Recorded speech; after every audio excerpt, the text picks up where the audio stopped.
indicações que devem ocorrer em outras áreas, especialmente na AGU e também TCU. O que a gente pode esperar? Bom, não é a primeira vez que ocorre esse fracionamento. Isso já aconteceu anteriormente, já houve essa divisão do Ministério em Ministério da Justiça e Ministério da Segurança Pública. Isso aí, obviamente, para facilitar acomodações políticas.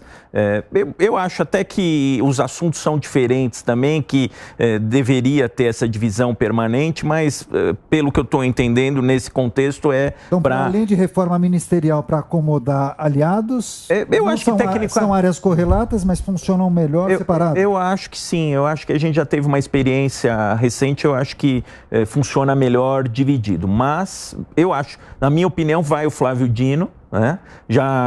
Então, o Messias e o da AGU, do TCU, você acha que... Não, eu acho que vai o Flávio Dino, pelo contexto. Já acabou de uma mulher para o STJ, foi indicada uma mulher para o STJ, houve a indicação de uma mulher negra para o Tribunal Superior Eleitoral, já como ministra também. Então, tudo está se desenhando, ele está cumprindo as cotas, nesse remanejamento aí, colocando uma mulher negra na AGU, ele já está fazendo para colocar um homem no STF. Pelo menos é a visão que eu estou... Não cumpre os eu acho... Não, na minha avaliação ele não cumpre, mas eu acho que ele é pessoa da confiança.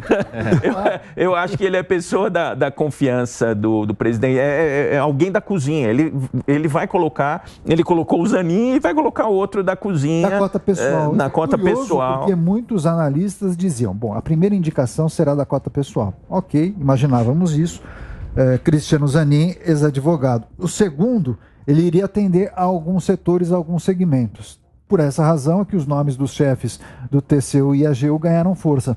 Mas parece que não. Ele, mais uma vez, recorrer à sua cota pessoal. Ele está colocando mulher, porque tem aquela grita geral para colocar mulher negra, tem uma série de mulheres aí importantes para colocar no STF, mas eu estou, pela minha visão, ele está encaminhando para colocar o Flávio Dino, que é mais um da cozinha dele no STF. Perfeito. Vamos inverter a ordem da nossa análise. Ricardo Rous queria também pedir seu comentário acerca dessa iminente indicação do presidente Lula para a vaga do Supremo Tribunal Federal. Aposta também no nome de Flávio Dino? Sim, há tempos já eu falei em um outro programa aqui da casa, no Linha de Frente, que eu achava que era o Dino, quando ele ainda era improvável, porque dentro do próprio PT, aí a política é um universo bem complexo, né? Tem gente que tem um certo ciúme da atuação midiática, da atuação forte, política do ministro Flávio Dino. Que resolveria dois problemas aí. Exatamente, ele resolveria uma tacada só, mataria dois coelhos. Desculpa a expressão, coitado dos coelhos, mas enfim. O Lula vai fazer isso. Lembrado como presidenciável. É sempre lembrado como presidenciável, não é do PT, está no PSB agora, teve uma atuação que aparentou... teve muito tempo na mídia, então eu acho que, apesar de eu não achar que tecnicamente seja o nome, acho que a história jurídica do Dino ficou lá atrás, ele já foi juiz, é importante dizer, ele já teve nos três poderes. É ele já foi juiz, já foi deputado estadual, governador, agora ministro, já permeou pelos três poderes. Eu acho que não seria o nome ideal para o país, mas dentro da conjuntura política, na visão que o presidente Lula está olhando, ele vai acertar muita coisa com a indicação do Dino. E ainda satisfazer uma ala do PT que se preocupa com a atuação política do ministro Flávio Dino. Mas a atuação dele, Wagner, como ministro da Justiça, especialmente nos assuntos relacionados aos atos do dia 8 de janeiro, não seria um entrave para o futuro e eventual ministro Flávio Dino na Suprema Corte? Olha, eu acho que não apenas por isso, mas até em função também de recentes episódios envolvendo alegações de fake news da oposição. O próprio Flávio Bolsonaro já falou que se o nome do Dino fosse para o STF, que ele faria uma oposição muito forte. Eu acho que ele vai enfrentar algo muito forte lá dentro do Senado, mas eu concordo com o Rous no sentido de que o PT, eu acho que está pressionando muito para a indicação do Dino, porque eles veem o Dino como uma ameaça para a próxima eleição. A gente não sabe, na minha opinião, o Lula deveria se afastar, deveria tentar uma reeleição, mas a gente sabe que na política Até o último momento isso vai ser definido. E aí você vê um cara que não é do partido, porque o PT ele não abre mão das eleições, nunca. Ele sempre vai ter um nome dele lá para concorrer. E você tem um cara de fora, que é de outro partido, que está alinhado, mas você sabe que essas alianças elas não são duradouras, e com risco de eventualmente ser lançada a candidatura.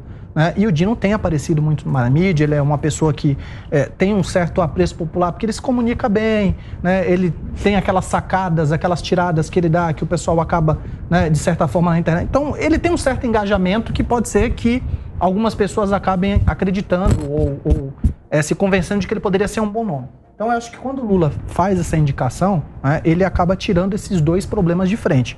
Mas eu não descartaria a força que o Bruno Dantas ainda pode ter em eventual indicação, porque ele tem um apadrinhamento político muito forte. E a gente sabe que no jogo político isso pode mudar a qualquer tempo. O vento vira... Vamos revelar quem é o padrinho político dele.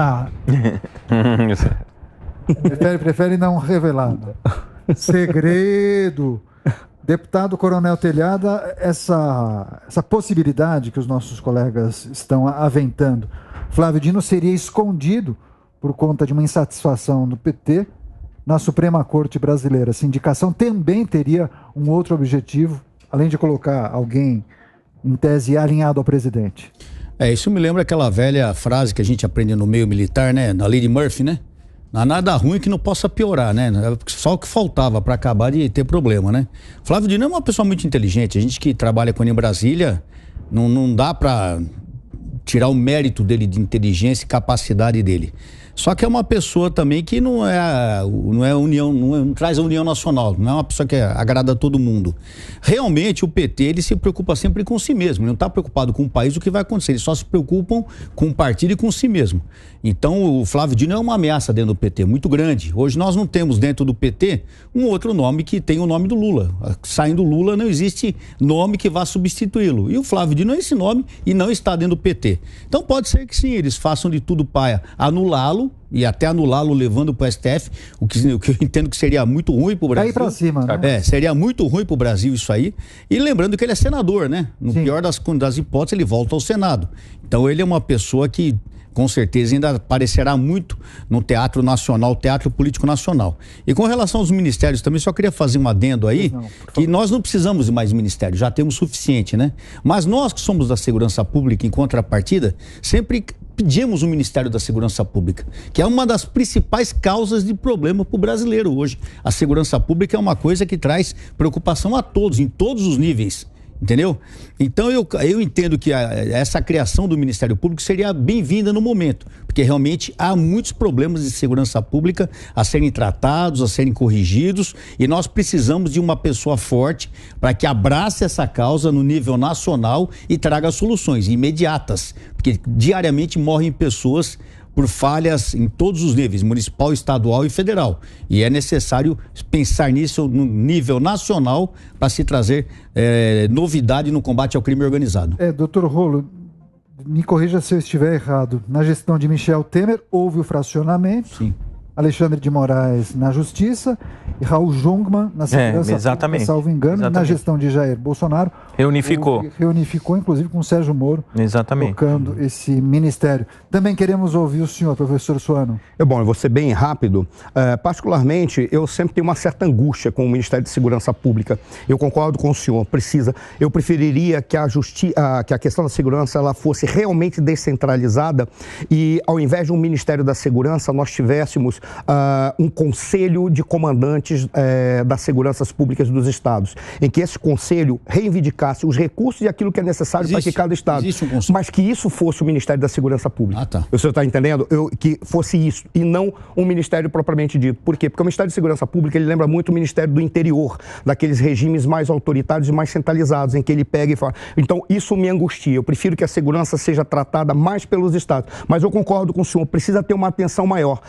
No lugar, se eu fosse o presidente da República com a mente do atual presidente, com o seu espírito, com a sua moral, eu faria o seguinte: eu simplesmente me livraria do Flávio Dino, mandando ele lá para o STF e fragmentaria, sim. Por quê? Porque ele ganha 2 ministros, assim ele pode negociar para aumentar a sua base. Infelizmente, é o que me parece que vai ser feito. E o Brasil não precisa de mais ministérios. Ele precisa de mais seriedade e uma coisa que não apareceu até agora. Um programa de governo que diga qual é o projeto de Brasil. Não tem. Pois é, mas tem alguns ministérios que você até compreende que eles possam entrar na negociação com alguns partidos. Agora, outros ministérios são muito estratégicos, né? Você não pode entregar para alguém que não tem conhecimento técnico. Só para complementar, o problema, como o coronel falou, é que nós reduzimos a política, em especial na questão da administração pública, a política de baixo nível. Mais uma vez, não é a questão espiritual, moral nem intelectual. A política de baixo nível é aquela política que só está preocupada com as relações de poder. Então, é a negociação do presidente para verificar como que ele mantém o poder. É só isso. Exato. Emanuel Pessoa, possibilidade de indicação de Flávio Dino para o Supremo Tribunal Federal e essa ideia que seria uma consequência de fracionar o Ministério da Justiça e Segurança Pública, suas impressões. Daniel, até hoje, no Brasil, só um candidato ao Supremo Tribunal Federal não foi confirmado pelo Senado, se eu não me engano, o Barata Ribeiro, né? Porque ele era médico. Era médico. Tá? E unicamente por isso, porque senão ele teria sido confirmado. E o que é o grande problema que eu vejo da indicação do Flávio Dino?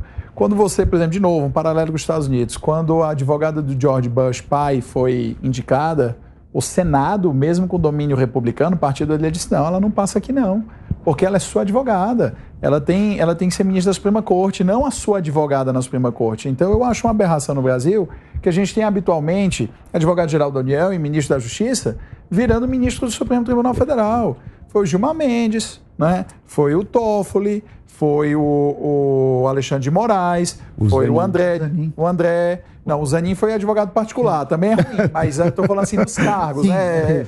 Não, é na mesma lógica. O André Mendonça também, André Mendonça também. André Mendonça aí. Então, assim, é ruim, é muito ruim. A respeito do Dino, eu vou falar uma coisa, eu não sei o que vocês veem de potencial eleitoral do Dino de presidente da República, desculpa.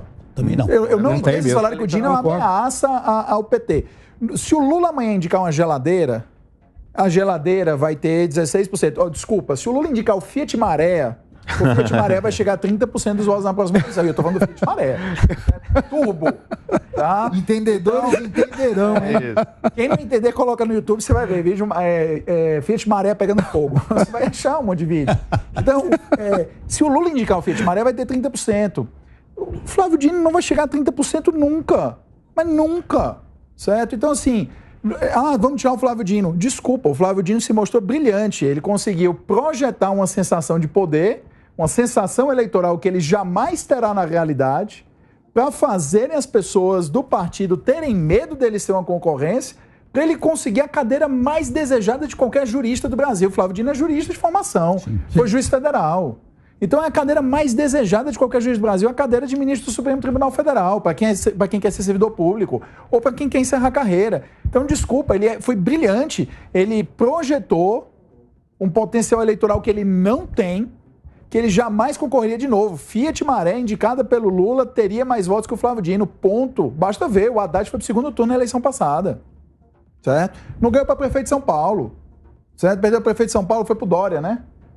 Então, o Dória ganhou no primeiro turno. Tentou a reeleição. E aí o cara foi pro segundo turno na eleição federal. Então mas, Manuel, isso é não desprezar o poder que o Lula tem de eleição. As pessoas desprezam esse poder. As pessoas esquecem, tem um bom storytelling.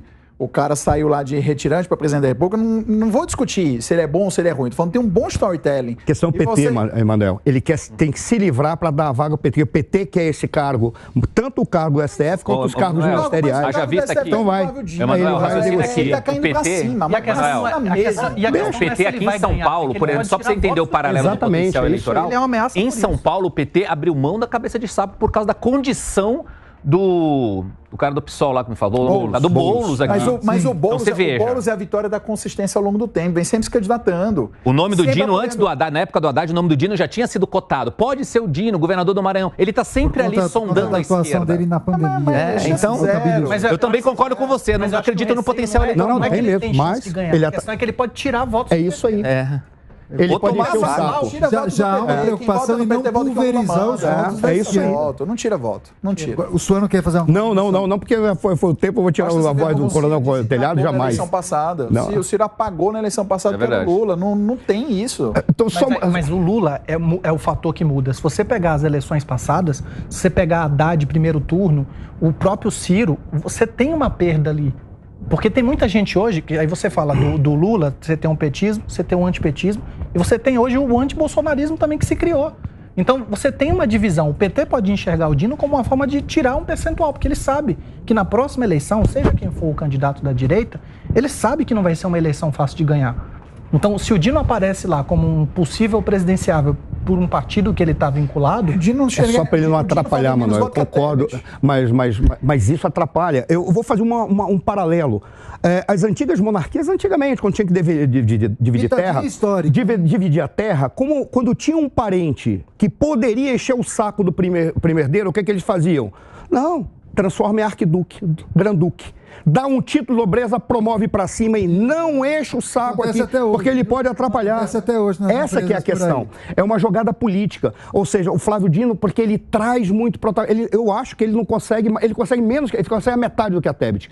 Mas são 3,5 pontos. Eu acho que ele foi brilhante. O marketing que ele projetou está dando para ele a cadeira mais desejada de qualquer jurista do Brasil. E a questão é que ele, como ministro da Justiça, pode, se ele sai, por exemplo, e sai como alguém que falou, discordei do PT, discordei da política de governo, e se apresenta como alguém contrário, pode desidratar o governo. Difícil mesmo o grupo. Agora, doutor Rolo, na hipótese de Flávio Dino, entre ser indicado e aprovado, mudaria muito a composição, a maneira de votar o Supremo Tribunal Federal ou não?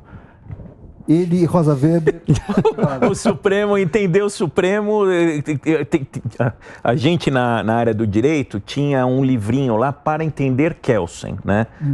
A gente ia ler o Kelsen, não entendia nada, aí tinha um livrinho lá que era para entender Kelsen. Então, eu acho que é a mesma coisa aí com o Supremo. Para entender o Supremo é difícil. As variações, eles estão julgando, não está tendo uma linha de... uma linha lógica. Eles estão votando, cada um, obviamente, tem uns mais garantistas, outros menos garantistas, mas eu tenho para mim que, por exemplo, assim, não vai influir um voto em 11, não vai fazer, porque os ministros que estão lá hoje já estão muito consolidados, ele já tem maioria fechada hoje, e trocando não vai interferir nessa maioria, mas dependendo da questão e nas turmas, isso pode realmente fazer a diferença. Mas na turma, eu acho que no plenário... Tecnicamente, ele é melhor que a Rosa Weber. Eu acho que ele é melhor. Assim, não dá para negar a qualificação dele, porque esse concurso para juiz federal é um dos concursos mais difíceis do Brasil. Aí fala, como é que o Moro passou, né? Pode alguém perguntar, mas ele passou num concurso, né? Todo mundo fala mal do Alexandre de Moraes, passou em primeiro lugar no concurso do Ministério Público. Então, pessoas que se submetem com louvor a um concurso público desses, tem toda a qualificação. A gente pode não gostar dos posicionamentos. Particularmente, eu acho que tem pessoas tão mais qualificadas para ocupar o cargo, mas aí também é questão de preferência, porque ele tem... Posso fazer uma brincadeira, doutor Rolo? Então, depreendo que o problema são os concursos. Não, concurso, eu acho que concurso também... Não, é uma brincadeira, eu estou dizendo que o senhor falou isso, foi uma brincadeira. Rolo, eu acho que um sinal que é preocupante é mais uma indicação com perfil político, porque o Dino, ele passou no concurso há quanto tempo? Há quanto tempo que ele foi juiz de direito? Ele está na vida política há muito mais. Eu acho. Então nós estamos colocando... A gente tem que mudar o sistema. Mas concordo que tem que mudar o sistema. É que eu acho que o Lula arrependeu de ter indicado o Toffoli, né? Todo mundo fala que o Toffoli, no julgamento crucial lá, teve uma decisão que, segundo o Lula, não foi a mais correta. Então, ele agora está querendo indicar pessoas do relacionamento dele para ter uma certeza maior da forma como vão votar, né?